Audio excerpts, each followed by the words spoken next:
전세 사기 구제 대책 논의에 나선 국토교통위원회에서 정부 대책 우선이냐, 특별법 제정이냐를 놓고 여야가 팽팽히 맞섰습니다. 이런 가운데 당정은 임차인 우선 매수권 부여와 범죄 수익, 전액 몰수 등을 대책을 발표했습니다. 민주당과 정의당, 기본소득당, 진보당 등 야4당이 이태원 참사 진상규명과 피해자 구제를 위한 특별법을 공동으로 발의했습니다. 국민의힘은 재난의 정쟁화라며 반발했습니다. 국회 사무처가 선거제 개혁에 대한 청년들의 의견을 수렴하기 위해 이번 주 토요일 국회에서 정치개혁 토론회를 개최합니다. 50명의 청년이 참석해 국회의원과 함께 선거제 개혁에 대한 치열한 토론을 벌입니다. 대기자의 시선으로 분석해보는 정가 동향, 모교 정치클럽 기자 대기자. 윤석열 대통령의 우크라이나 군사 지원 가능성 언급 논란을 비롯해 돈봉투 의혹의 핵심 인물로 지목된 송영길 전 대표를 향한 민주당의 입장 등 오늘의 전국 현안을 짚어보겠습니다.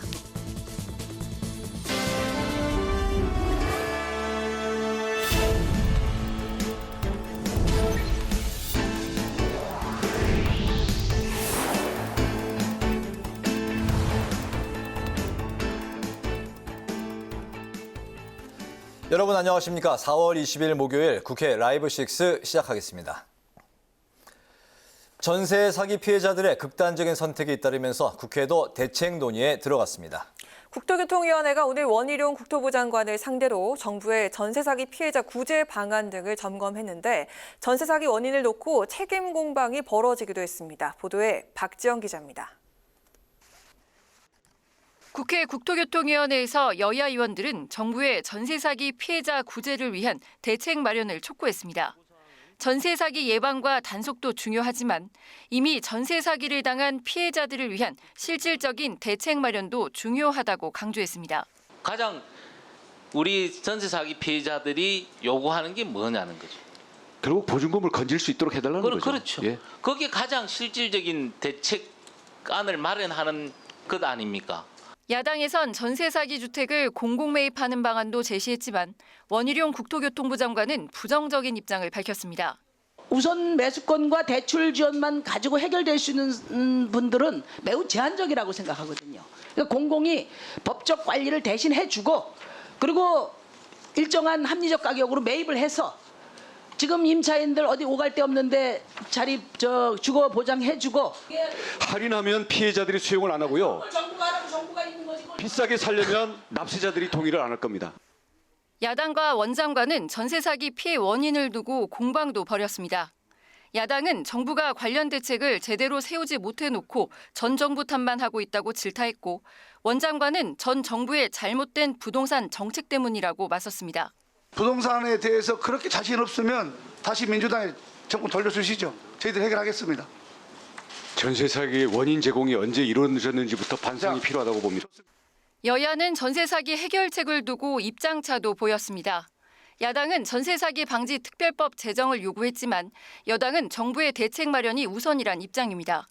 김민기 국토위원장은 전세 사기 대책 입법을 서둘러야 한다며 여야 합의를 주문했습니다. 현행법 체계에서는 임차인의 개별적인 권리 행사만으로 보증금을 회수할 방법이 마땅치 않습니다. 특별법을 통해서라도 집단적 권리 구제 방안이 마련돼야 합니다. 국토위는 전세 사기 대책 현안 질의에 앞서 법안 심사에도 나섰습니다. 이륜 자동차에 대한 안전검사 제도를 도입하는 자동차 관리법 개정안 등은 의결하고 철도 유지 보수 업무의 코레일 위탁 조항을 삭제하는 철도 산업 발전 기본법 개정안 등은 소위로 넘겨 심사를 이어가기로 했습니다. 국회 방송 박지영입니다. 미국 도감청 의혹 관련 현안 보고를 위한 국회 정보위원회 전체 회의가 열렸지만 국정원장 등 관계자들과 여당 의원들이 대부분 불참해 30분 만에 산회했습니다. 여당 간사인 유상범 국민의힘 의원은 야당의 일방적인 소집에 반발하며 공개적으로 문제를 제기하면 역공을 당할 수 있으니 신중을 기해야 한다고 말했습니다. 야당 간사인 윤건영 더불어민주당 의원은 하루라도 대통령실이 도청 위험에 빠져 있어서는 안 되는 만큼 빠른 시일 내에 정보위를 소집해야 한다며 여야의 입장 차이가 있어서 안 될 일이라고 밝혔습니다. 국민의힘이 연일 정부와 민생 현안을 위한 논의 테이블에 마주 앉고 있는데요. 전세 사기 피해 대책으로 임차인 우선 매수권 부여와 범죄 수익 전액 몰수 등을 발표했습니다. 전기 가스요금과 관련해선 인상 불가피성을 재확인하면서 한전의 도덕적 해이를 질타했습니다. 보도에 홍예진 기자입니다. 국민의힘과 정부가 오늘은 전세 사기 피해와 전기 가스요금 인상 관련 대책을 논의하기 위해 모였습니다. 먼저 국민의힘은 전세 사기에 대한 정부 대책에도 여전히 범죄가 끊이지 않고 스스로 목숨을 끊는 피해자까지 늘고 있다며 대책 마련 시급성을 지적했습니다. 지금은 피해자의 현재와 미래를 최우선으로 고려해서 피해자의 입장에서 모든 방안을 강구하고 대책을 실현하는 것이 시급합니다. 당정은 당장 피해자들의 주거 안정을 위해 피해주택 경매 시 임차인에게 우선 매수권 부여 방안을 검토하고 저리 대출 지원도 추진하기로 했습니다. 당정은 조직적 전세 사기에 대해선 엄벌 조치할 방침입니다. 형량이 높은 범죄단체 조직죄를 적용하고 범죄 수익에 대해선 전액 몰수 보전하겠다고 밝혔습니다. 이와 관련해 국민의힘 윤재옥 원내대표는 오는 27일 본회의에서 전세 사기 대책 관련법을 합의 처리해야 한다며 야당의 협조를 촉구했습니다. 국민의힘은 전기 가스요금 인상 문제와 관련해선 정부는 물론 산업계의 의견을 청취했습니다. 민당정은 전기가스요금 인상 불가피성에 공감대를 형성했다면서 각 업계가 수용할 수 있는 조정안을 마련하겠다고 밝혔습니다.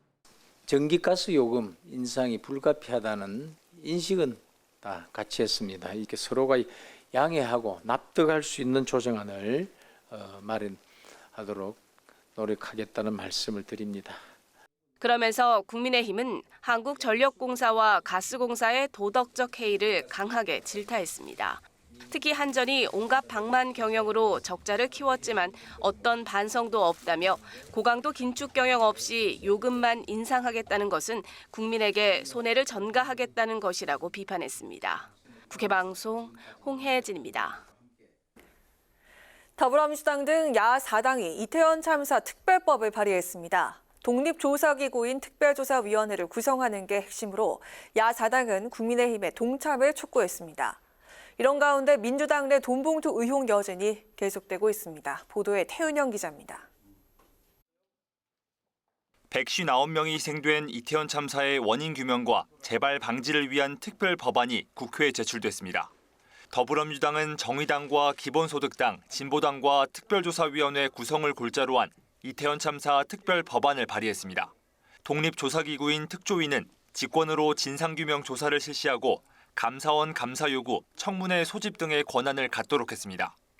또 국무총리 소속 피해구제심의위원회를 2개 해 피해자 구제와 지원에 관한 업무를 수행하도록 했습니다. 단 한 명의 여당 의원도 법안 발의에 참여하지는 않았지만 최소한 법안 통과를 위해 집권 여당이 함께해 민의를 받드는 모습을 보여주길 바랍니다.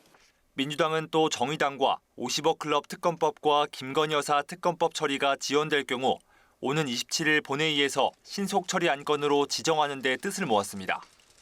50억 클럽 특검법은 정의당 안으로, 김건희 여사 특검법은 민주당 안으로 마련될 것으로 보입니다.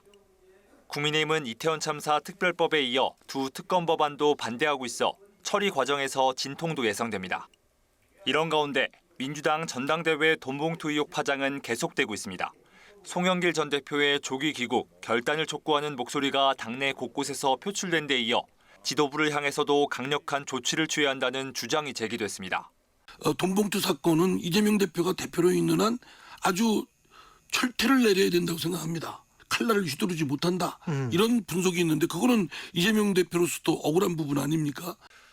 의원총회에서 의원들이 즉각 귀국의 뜻을 모은 가운데 지도부는 비공식적으로 재차 조기 귀국을 요청한 것으로 알려졌습니다. 다만 출당 권유 등 선제적 조치엔 거리를 두는 모습입니다. 사실관계 확인이 지금 굉장히 어려운 상황이에요. 네. 그러다 보니까 출당과 제명 조치를 지금 얘기하는 것은 조금 이르다. 검찰을 통해서 추측되고 있는 단편적으로 흘러나오는 보도 내용만 보고서 실체적 진실이 뭔지는 판단하기 굉장히 어려워요. 국민의힘은 이재명 대표의 연루설을 제기하며 공세를 이어갔습니다. 김기현 대표는 송 전 대표의 개항을 지역구를 양도받아 차지하는 과정에 어떤 거래가 있었는지 이 대표는 즉각 해명해야 한다고 압박했습니다. 국회방송 태윤영입니다.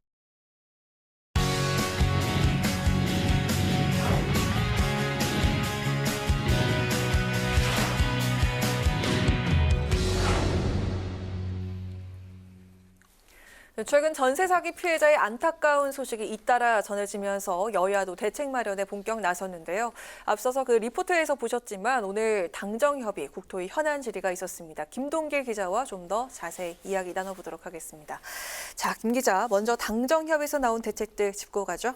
네, 당정은 이 전세 사기 피해자 입장에서 가장 실효적이고 또 실현 가능한 대책이 무엇인지에 대한 논의를 먼저 이어가기로 했습니다. 이런 원칙들을 세웠는데 오늘 협의에서는 정부가 바로 실행할 수 있는 방안은 무엇인지, 또 국회 입법 등 국회가 지원할 수 있는 방안은 무엇인지에 대한 논의가 있었거든요. 우선 당정은 전세 사기 이 경매 유예를 신속히 추진하고 임차인 우선 매수권을 적극 검토하기로 했습니다. 피해자들이 전셋집에서 쫓겨나는 상황을 막기 위한 이 경매 중단 조치가 시급하긴 하지만 이것을 보면 이제 어디까지는 좀 임시 방편인 부분이 있거든요. 네. 그래서 우선 매수권을 검토하는 건데요. 우선 매수권은 제3자가 경매를 통해 주택을 낙찰받더라도 이 임차인이 해당 낙찰 금액을 법원에 먼저 내면 우선 매수할 수 있는 권리입니다. 그래서 피해자들이 요구하고 있는 방안 중에 하나이기도 한데요. 그런데 이 피해자들이 이 주택을 매입하기 위해서는 결국 이제 돈이 있어야 하는 네. 부분이 있거든요. 그렇기 때문에 당정은 저리 대출을 충분한 거치 기간을 두고 지원하는 방안도 함께 추진하기로 했습니다. 네, 그렇군요. 민주당에서는 지금 어떤 목소리를 내고 있습니까? 네, 민주당의 입장은 선 지원 후 구상권 청구를 일관되게 이제 주장하고 있습니다. 당장 보증금도 못 받고 쫓겨날 위기에 처한 이 피해자들한테 직접적인 지원이 우선돼야 한다는 입장이거든요. 전세 사기 피해자 집을 공공기관이 사들이고 또 이후에 경매, 공매 등을 통해서 이 매각을 통해서 지원 금액을 회수한다. 이런 논리고 이런 방법입니다. 또 전세 사기 피해자들의 이사비와 공과금에 대한 저금리 금융 지원도, 또 소액 임차인 범위 확대와 최우선 변제 금액 대폭 상향 등의 대책도 이제 제시를 했는데, 이와 함께 이제 민주당은 주거권 보장 TF 가동, 당내 이제 TF를 가동을 하고 있는데요. 여기서 전세 사기 고발을 중앙당과 전국 시도당에서 접수하기 시작을 했고요. 또 대학 캠퍼스, 이번 전세 사기 피해자들이 청년들이 좀 많이 있다 보니까 네. 대학 캠퍼스에서도 긴급 해결 부스를 청취 부스를 설치하겠다고 밝히기도 했습니다. 네, 그렇군요.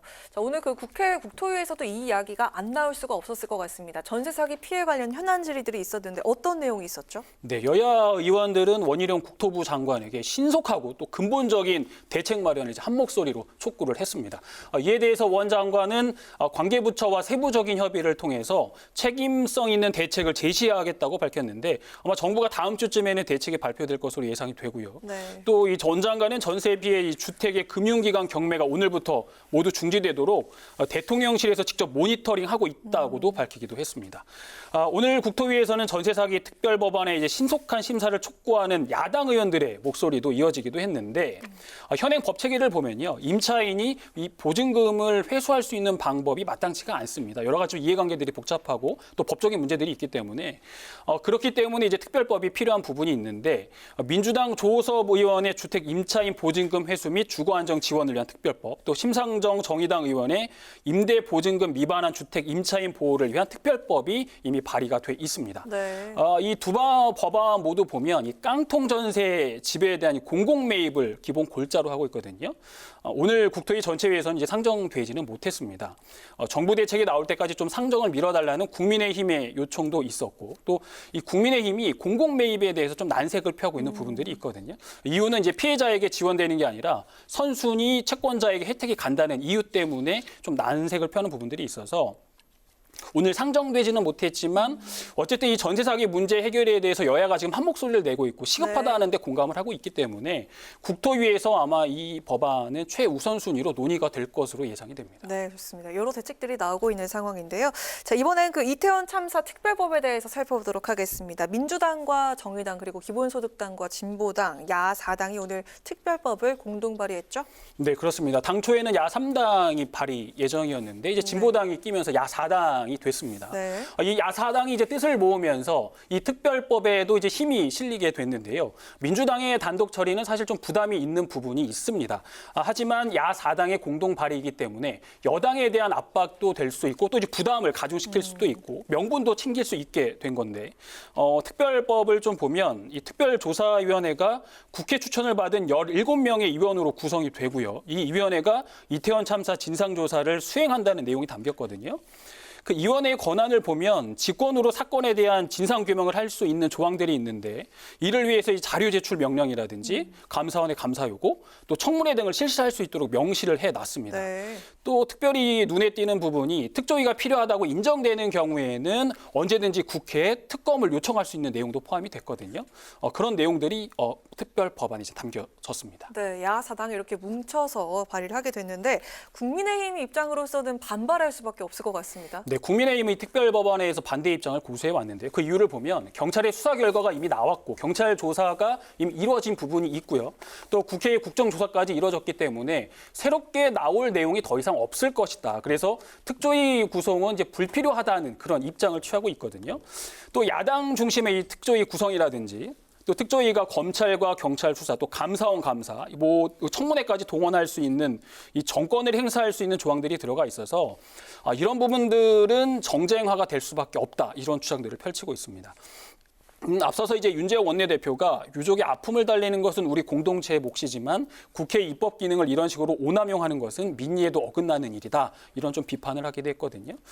이태원 참사 특별법안에 대한 여야 협상은 오는 28일 더불어민주당이 새로운 원내대표가 선출이 되는데요. 네. 이 새 원내대표의 과제로 이제 주어질 것 같은데 여야의 이견이 좀 상당히 큰 부분들이 있습니다. 그렇기 때문에 이 협상 과정에서도 좀 다시 한번 더 난항이 되지 않을까, 난항이 네. 좀 예상되는 부분들이 있습니다. 그렇군요. 오늘 여기까지 듣겠습니다. 김동기 기자 수고하셨습니다.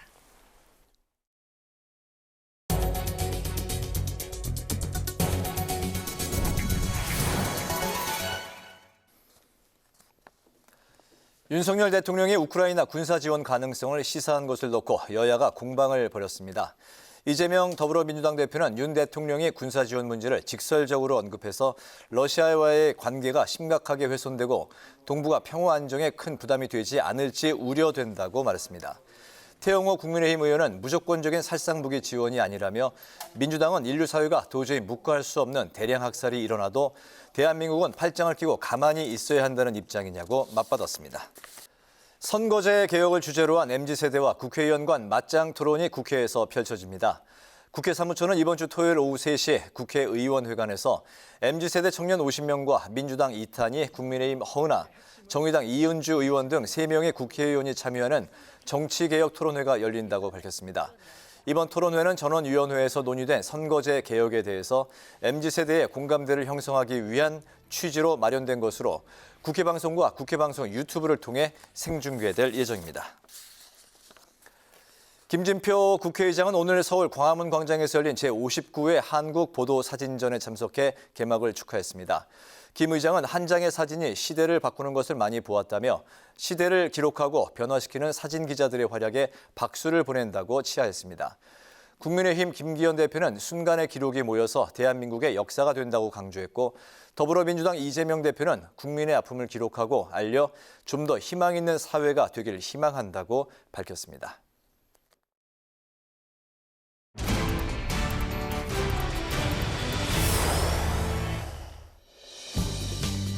4월 20일 정치권의 뜨거운 말말말 강아랑의 정치톡 시작하겠습니다. 오늘 첫 번째 정치톡은 음주운전 원천 봉쇄입니다. 국민의힘이 음주운전 적발 전력이 있는 운전자들을 대상으로 차량에 음주운전 방지 장치를 의무적으로 부착하는 법안을 추진합니다. 차량에 설치된 음주 측정기를 통해 자가호흡으로 운전자의 혈중 알코올 농도를 측정하고 그 결과에 따라 시동이 걸리게 하는 방식인데요. 설치 대상 및 비용 부담 등을 놓고 이견이 팽배합니다. 이미 이 장치를 도입한 국가가 적지 않습니다. 핀란드의 경우 통학버스, 공공기관 차량에 설치를 의무화했고 프랑스도 8인 이상 차량 및 통학버스에 설치토록 하고 있습니다. 미국은 현재 36개 주에서 음주운전 전력이 있는 경우 이 장치를 의무적으로 설치하도록 법으로 규정할 상황. 그런가 하면 하태경 국민의힘 의원이 음주운전으로 사망에 이르게 한 자의 이름, 나이, 얼굴 등을 공개하는 신상공개법을 발표했습니다. 음주치사죄를 신상공개 대상에 포함시킨다는 것은 음주치사죄를 살인에 준하는 중대범죄로 다룬다는 그런 새로운 의미가 있습니다. 제2의 승하 사건이 재발되지 않기 위해서 사전적 예방을 위해서 신상공개가 꼭 필요하다고. 네, 같은 당의 윤창현 의원도 스쿨존에서 음주운전으로 인명피해가 발생할 경우 가해자의 신상을 공개할 수 있도록 하는 내용의 법안을 이달 내 대표 발의할 예정입니다. 이딴 음주운전 사고로 국회에서도 관련 법안이 줄을 잇고 있는데요. 실효성 있고 경각심을 더욱 높일 수 있는 방안들이 마련되길 기대하겠습니다. 두 번째 정치톡은 3천만 양 빚입니다. 이재명 대표가 윤석열 대통령을 겨냥해 대통령의 사기꾼, 양안, 군사지원 세 마디에 3천만 양의 빚을 졌다고 비판했습니다. 4.19 혁명 열사가 피로써 지켜낸 자유와 민주주의가 사기꾼의 농락당해서는 절대 안 되는 것입니다. 윤 대통령의 4.19 혁명 기념사와 로이터 통신 인터뷰를 겨냥한 것으로 보이는데요. 윤 대통령은 러시아 침공으로 전쟁 중인 우크라이나에 대한 군사 지원 가능성을 시사했죠. 인도적 지원이 아닌 무기 지원은 하지 않겠다는 입장을 바꾼 건데요. 너무나 어이없어요. 도대체 우크라이나 전쟁을 대통령실은 모니터링을 하고 있는지를 모르겠어요. 치밀한 계산에 의해서 나왔다고 보여집니다. 아마 밀실에서는 이미 한미 간에 이런 협의가 됐을 걸로 저는 추정합니다. 인류의 보편적인 가치, 생명과 인권에 찬탈한 행위에 대한 비판이 핵심적인 쟁점 아니겠습니까? 소리로 조속한 전쟁 종식을 국제사회 모두의 바람을 담아낸 발언이 아닌가. 이 주권국가로서 대통령이 할 수 있는 충분한 발언이었다 생각합니다. 네, 러시아 측이 반발하고 있는 것에 대해서 대통령실은 대통령 말씀은 상식적이고 원론적인 대답이었다면서 우리가 앞으로 어떻게 할지는 향후 러시아에 달려있다고 밝혔는데요. 오는 24일 방미를 앞두고 있는 윤 대통령, 우크라이나 군사 지원에 대한 시사 여부에 더욱 이목이 집중되고 있는 만큼 국내 여야 간 소모적인 정쟁으로 엇나가지 않고 국익을 위한 실용적인 외교를 위한 충분한 설명이 필요해 보입니다. 지금까지 강하락의 정치톡이었습니다.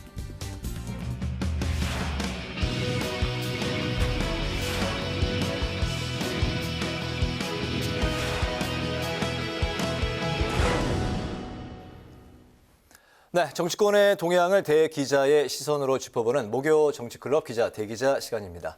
오늘도 성완용 한겨레 신문 선임 기자 최병목 전 TV조선 해설위원과 함께하겠습니다. 어서 오십시오. 반갑습니다. 네, 안녕하세요. 네, 오늘은 그 성완용 기자께서 발제 준비해 오셨죠? 예, 윤석열 대통령이 그 조건부, 러시아가 뭐 민간인 대량 학살 이런 뭐 전쟁 범죄 수준의 양상으로 가면 우리나라가 우크라이나에 군사 지원을 할 수도 있다, 뭐 이런 발언을 한 게 있고요.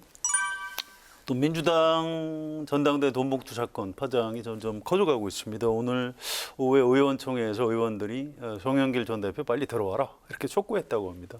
이 두 가지 중심으로 얘기를 해보면 될 것 같습니다. 알겠습니다. 방금 말씀하신 대로 그 대통령의 발언, 우크라이나에 대한 군사적 지원 가능성을 언급했던 이제 암시했던 요 이제 발언이 러시아 측은 전쟁 개입으로 이제 해석하면서 경고를 했고 대통령실의 입장은 그냥 원론적인 발언이었다. 이런 입장을 보이고 있습니다. 윤 대통령의 발언 자체를 이제 두 분은 또 어떻게 들으셨는지 먼저 그 최병목 위원께 여쭤볼까요?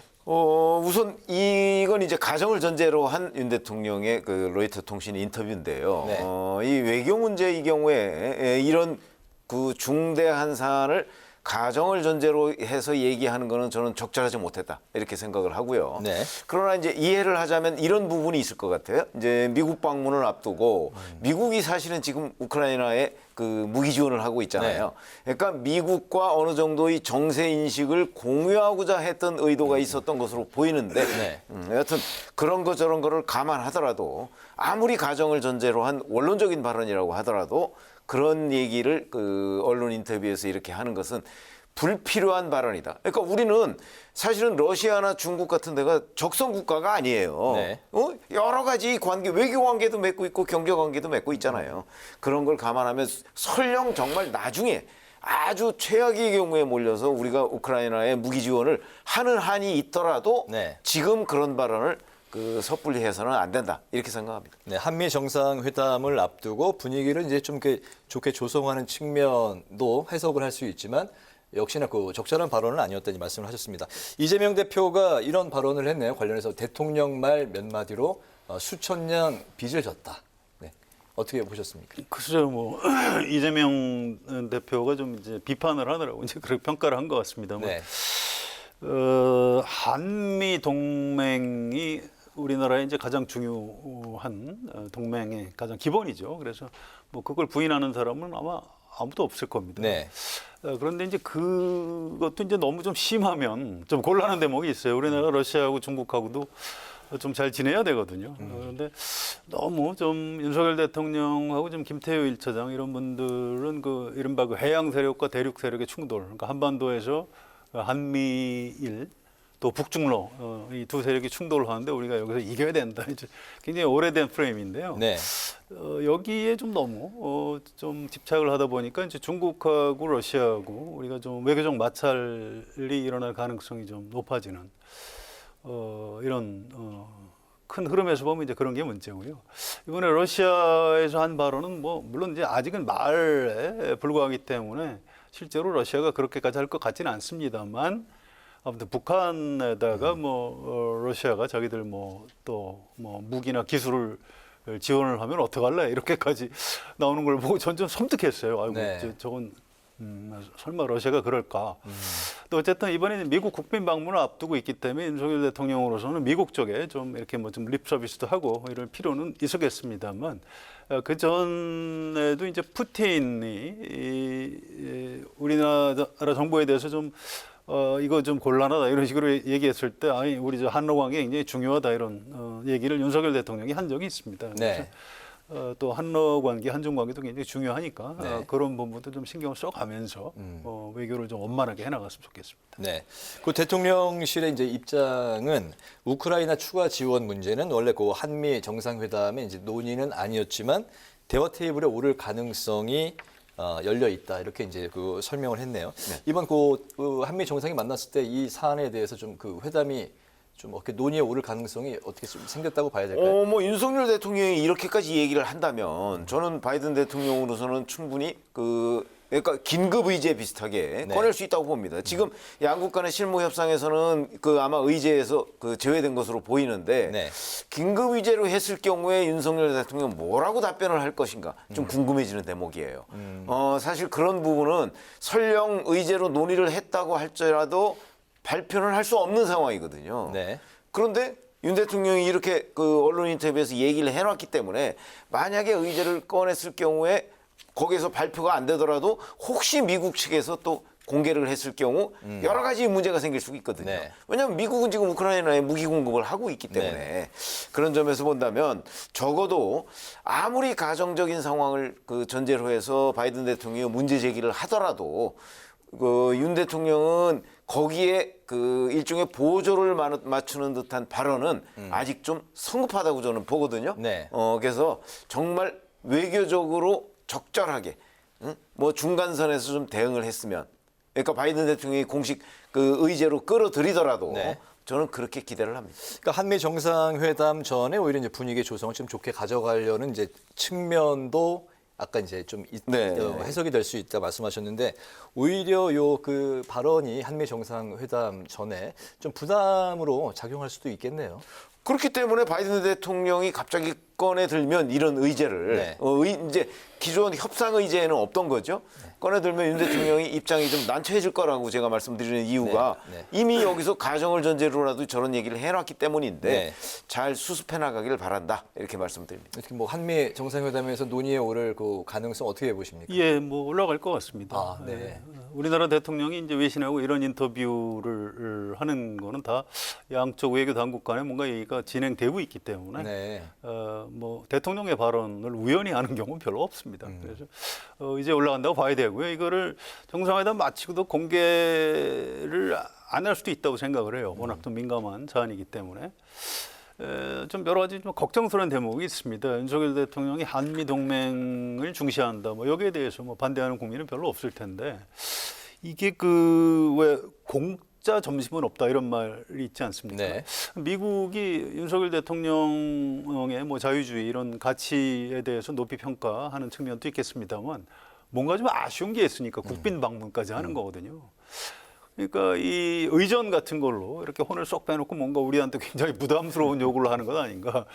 지금 우리가 좀 약간 정신을 바짝 차려야 될 때가 아닌가. 네. 특히 우리 그 외교부 당국자들, 특히 그 대통령실의 그 국가안보실에 있는 분들, 이거 나중에 결국 이게 다 드러나게 돼 있습니다. 이 역사적인 평가까지 받게 돼 있어요. 그래서 좀 이럴 때일수록 철저하게 대한민국 국익에 따라서 네. 철저하게 좀 판단을 해주시면 참 좋겠습니다. 그동안 이제 여러 외교 부분에 있어서 특히나 이제 네. 외국 이제 뭐 순방이라든가 이런 부분에 있어서 좀 이야기들이 나온 그 사례들이 있기 때문에 이번엔 좀 더 철저하게 준비를 했으면 하는 그런 바람이 듭니다.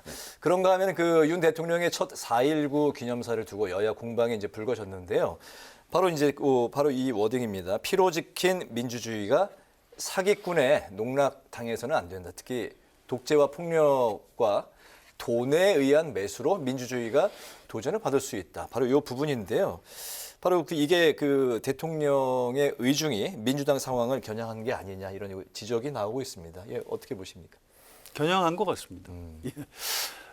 그 연설비 저관이 아마 현장에 가 있었던 모양이에요. 그 잘 아는 사람이 이렇게 윤석열 대통령 연설할 때 이 연설비 저관이 그 원고를 계속 보고 있거나 아니면은 윤석열 대통령을 쳐다보거나 이걸 쭉 봤던 모양이에요. 그런데 돈에 의한 매수 이거는 아마 그 애초에 비서관이 써준 원고에는 없었던 것 같고 윤석열 대통령이 현장에서 추가하거나 미리 준비했던 발언인 것 같고요. 그 행사 직전에 이재명 대표하고 인사를 했거든요. 그래서 좀 약간 묘한 표정을 짓는 게 방송하고 이제 스틸 카메라에 잡히기도 했는데요. 좀 약간 의도적으로 이제 그런 얘기를 한 것 같아요. 지금 민주당의 돈봉투 사건 터졌는데 바로 그게 민주주의를 위협하는 거다. 민주주의에 대한 도전이다. 이제 뭐 이런 얘기를 좀 한 것 같은데 뭐 이것도 썩 그렇게 적절해 보이지는 않습니다. 4.19 기념사에서 할 얘기는 아닌 것 같아요. 특히 현직 대통령이 이제 야당에 대해서 서운한 감정을 가질 수 있어요. 이제 과거 대통령들도 그랬습니다. 야당 때는 막 대통령 공격하다가 자기가 대통령이 되면 도대체 야당이 왜 이러냐 이제 이런 얘기들을 하는데 윤석열 대통령은 이제 좀 몸집도 크시고 한데 좀 대인다운 풍모를 좀 보여주셨으면 참 좋을 텐데 어제 그 장면은 좀 개인적으로 실망스러웠습니다. 그러니까 보통 이제 기념사 하면 상당히 좀 절제된 언어를 많이 이제 좀 쓰는 거를 볼 수가 있는데 그렇기 때문에 이게 대통령이 원래 그 원고에 없던 대통령의 의중이 반영된 발언이다 이런 이제 이야기가 나오고 있습니다. 물론 이제 좀 확인은 안 된 것 같습니다. 그건 아직 확인이 안 돼 있죠. 원고에 있었는지 아니면 지금 말씀하신 대로 원래 연설비서관이 써준 원고에 없더라도 본인이 충분히 고치거든요. 그러니까 고친 원고에조차 없었던 건지 이거는 현재 분명하지는 않습니다. 이제 뭐 언론에 이제 오랫동안 계셨기 때문에 이런 뭐 기념사, 뭐 축사 이제 그 대통령의 그런 워딩을 많이 보셨을 텐데 이 사기꾼, 돈에 의한 매수 이런 표현은 잘 못 봤던 것 같은데 우선 이런 걸 한번 생각해 보시죠. 우리가 4.19 혁명이라는 게 왜 일어났죠? 그게 이른바 권력에 대한 저항, 권력에 의한 뭐 민주주의 왜곡 뭐 이런 거 아니겠습니까? 저는 민주주의가 왜곡되는 과정이나 그걸 규탄한다는 거는 충분히 들어가야 하고 들어갈 수도 있다고 생각을 합니다. 다만 표현의 문제겠죠. 그 예를 들어서 대통령의 언어라고 한다면 저런 그 공식 그 기념사 같은 데에서 사기꾼이라는 표현은 저는 들어가서는 안 된다고 생각하는 입장이고 제 개인적인 생각입니다. 그러면 사기꾼, 농락, 뭐 매수 이런 거는 누구의 언어냐? 대통령의 언어라기보다는 저는 검사의 언어라고 생각합니다. 그런 의미에서 윤석열 대통령이 아직 그 어떤 정무적 감각이 좀 성숙돼 있다기보다는 검사로서의 언어에 보다 더 익숙해 있지 않은가. 그래서 그런 대응이 굉장히 아쉬웠다 이렇게 생각합니다. 윤석열 대통령이 당선 직후에 뭐 나는 대한민국 모든 국민의 대통령이다. 뭐 나를 찍은 사람만 내가 대변하지 않는다. 이렇게 해서 통합을 강조했습니다. 그런데 처음엔 좀 그런 모습을 보이는 것 같더니 어떻게 지금 거의 취임 한 1년이 다 돼가는데 네. 점점 더 본인을 찍은 국민의힘 지지자들의 대통령인지 검사들의 대통령인지 이런 착각을 줄 정도로 좀 야당을 너무 미워하는 것 같아요. 좀 곤란한 대목이고요. 지금이라도 좀 이재명 대표 뭐 현장에서 만나서 좀 더 활짝 웃는 모습을 보여줬으면 좋겠다 싶고요. 이 4.19 기념사도 이제 이 자리에 걸맞게 좀 이렇게 점잖은 표현을 썼으면 참 좋았을 텐데 좀 무척 아쉬운 장면이었습니다. 네. 성 의원님께서는 뭐 늘 그 야당 대표와의 이제 만남을 이제 좀 독려하고 이제 좀 희망하는 말씀을 하셨는데 분위기는 계속해서 뭐 좀처럼 좁혀지지 않는 그런 상황인 것 같습니다. 그 민주당 상황도 좀 살펴보겠습니다. 돈봉투 의혹을 이제 살펴볼 텐데 의혹의 이제 핵심 인물로 이제 지목되어 온 송영길 전 대표가 22일, 그러니까 토요일이죠. 기자회견에서 밝히겠다는 입장만 이제 반복하고 있고 그렇기 때문에 조기 귀국에 대한 거부 의사로 지금 이제 받아들여지고 있습니다. 일각에서 이제 송 전 대표에 대한 제명, 출당, 정계 은퇴까지 해야 되는 거 아니냐 이런 이야기가 나오고 있는데 만약에 송 전 대표가 귀국을 거부할 경우 민주당에서는 좀 어떤 선택을 내리게 될까요? 어떻게 보십니까? 지금 말씀하신 대로 만약에 송 전 대표가 조기 귀국을 거부한다. 그러니까 22일 내일 모레 그 기자간담회에서 나는 뭐 모르는 일이기 때문에 귀국하지 않겠다. 만약 이렇게 그냥 딱 잘라서 거부한다면 아마 민주당 내에서 비명, 친명 가릴 것 없이 저는 출당, 제명 얘기가 나올 거고 그런 입장이 탄력을 받을 거라고 생각을 하거든요. 그렇기 때문에 그걸 송영길 전 대표가 왜 모르겠어요. 그래서 저는 내일 모레 송영길 전 대표의 기자간담회에서 딱 잘라서 조기 귀국을 거부하지는 않을 걸로 예상을 합니다. 그러니까 뭔가 그러니까 검찰에서 소환을 한다면 그때 귀국하겠다든지 아니면 뭐 파리 생활을 그 조기에 정리하고 귀국하겠다든지 뭐 이런 정도의 귀국에 있어서 좀 융통성 있는 입장을 내놓지 않을까. 전 개인적으로 그렇게 예상을 하거든요.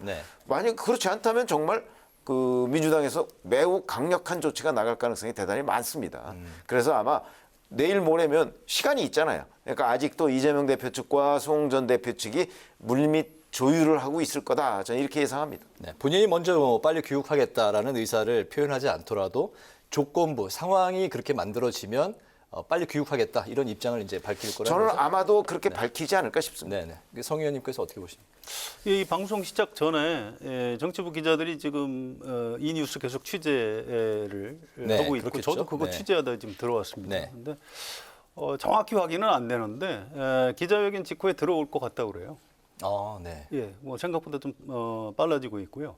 그리고 자진 탈당 같은 것도 뭐 검토하는 것 같다고 합니다. 그건 물론 22일 기자회견을 좀 봐야 될 것 같고요.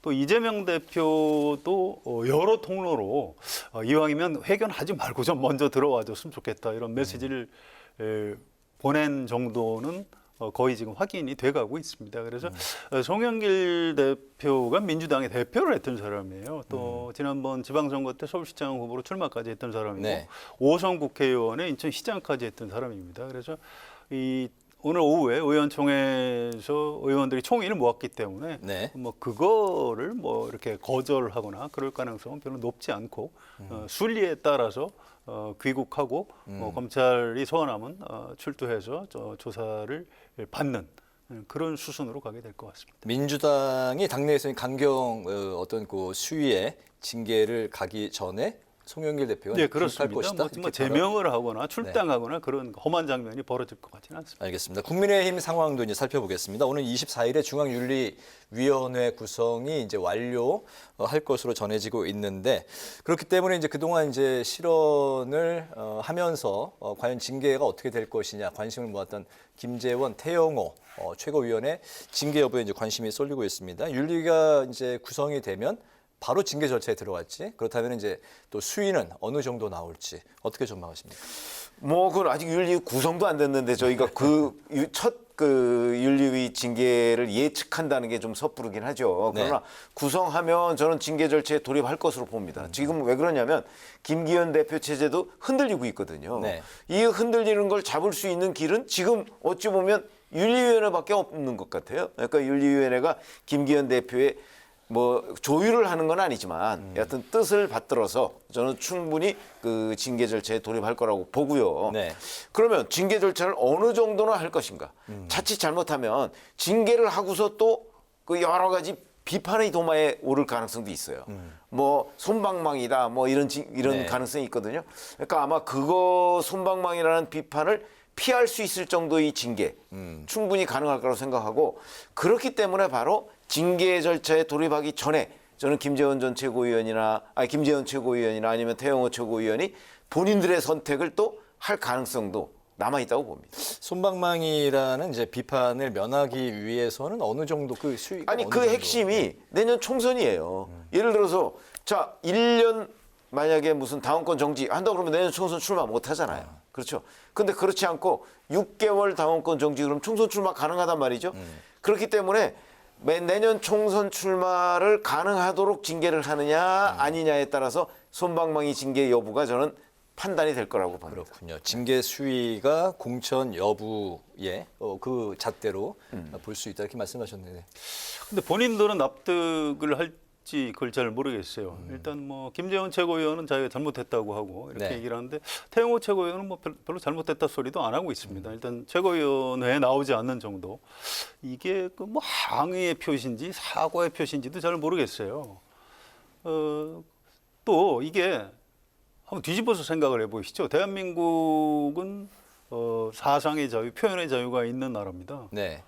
여기서 본인이 그렇게 생각하는 걸 얘기했다는데 그게 왜 징계 사유가 되는지도 한번 생각을 해봐야 돼요. 이거 징계하면 본인이 또 불복하고 법원에 가서 소송을 낼 가능성도 있다고 봅니다. 물론 이 발언의 내용은 굉장히 부적절해요. 무슨 내가 북한에서 다 알기로는 그 4.3도 김일성 시켜서 그렇게 한 거고 김구 선생도 그 다 저 북한 통일전선 그 때문에 놀아난 거고 이제 이렇게 얘기를 한 거죠. 좀 이제 그걸 보고 우리 국민들이 좀 이렇게 좀 어이가 없다 이렇게 생각하는 거예요. 그럼 북한에서 교육받은 대로 6.25가 북쪽에서 침략한 게 아니고 남쪽에서 침략한 거겠네.